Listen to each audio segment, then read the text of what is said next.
Good morning, everyone. We're continuing here in the Chazon Ish, EMUNAH Bitachon, and he's speaking about the pitfalls that arise when a person is not able to put together his understanding, his musar, his inner work, and halacha into the right place.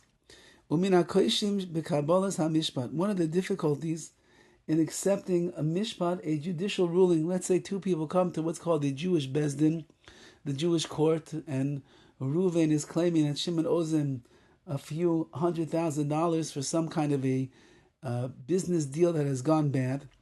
And the judge is hearing both cases and looking at the circumstantial evidence, and he's going through his svarim and his understanding of the halacha, and he has two other judges that he's sitting with, and they're conferring and they're discussing who is in the right and who is in the wrong.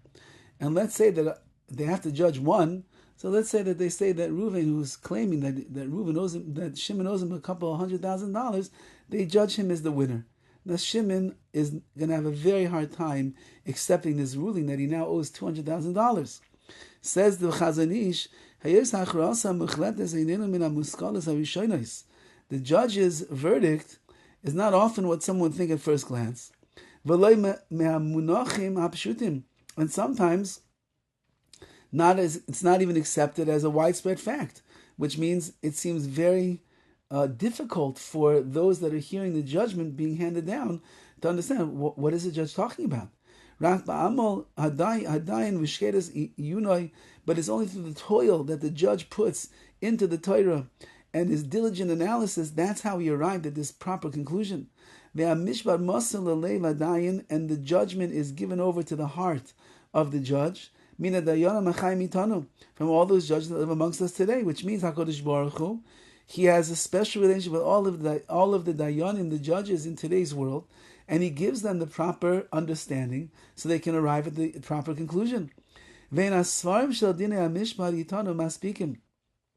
of the svarim, the books that we have that deal with the Torah laws, judiciary laws and the like, we don't have enough that suffice. You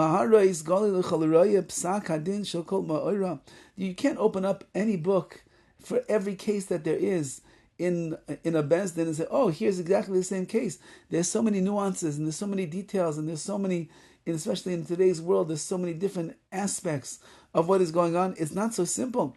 So you won't be able to find one sefer that encapsulates your exact case. And a stubborn person would be able, says the Chazon Ish, would be unable to deviate from it. Which means, if a person has a book that shows you exactly what the case is, the law and the halach is going to be, so then no matter how stubborn you are, but look, Rav Yitzchok Spector, one of the greatest dayanim and poskim ever, he writes exactly your case in the Paskins. You can't argue. But we don't have that. It's only those that are devoting themselves, their nefesh, their souls and their hearts to understanding the true Torah law. Through their tremendous diligence and going in depth, then they will arrive at the proper verdict. Until the judge and his judgment, the law that he brings down, are all one, because he came to the emes, he came to the truth and the clarity of the halacha.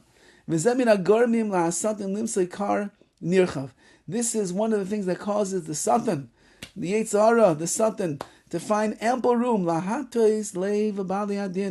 He leads the hearts of the litigants astray.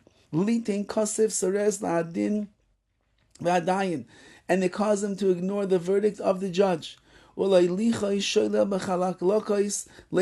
it will lead this litigant to become somewhat delirious and start accusing the judge with smooth talk that he made a mistake. He'll say, this judge, he had his own negias, his personal leanings and tendencies to one side, and that's how he came up with his judgment. He doesn't understand as Hamishmal Ashurav. And you say, this judge, what does he know? He doesn't understand how judiciary law works. And the litigant says, it's clear to me that I'm in the right and he's wrong. The judge just did not go down to the depth of this case. And he's lacking the proper understanding of my way of life and the exaltation of my soul. Meaning he doesn't see, I'm really a great person. It can't be that I'm guilty in this case over here. And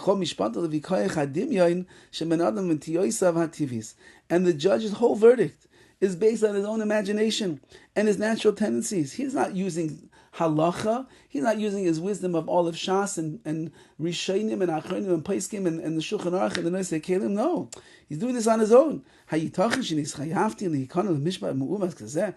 it possible, says the litigant, that I'm obligated to submit myself to this verdict which is distorted? Can't be, cannot be. Says the Chazon Ish that we live in a world where people do not want to be makambel, they do not want to accept the verdict that they are receiving in a bezdin, in a court of law. They blame the judges because the judge cannot bring you a book, a sefer that shows exactly your case, but he's using his wisdom, and we rely upon them, that they're using the proper wisdom that HaKadosh Baruch has given them, and allows them to get to the emes, la'amita, the truth of the law. And therefore, a person who goes into a bezdin has to rely upon the fact that Hashem has the hearts of the dayanim, of the judges, together with him, and he will give them that siyata d'shemaya, that clarity, to make the proper decisions in the cases that they are presented. Have a wonderful day.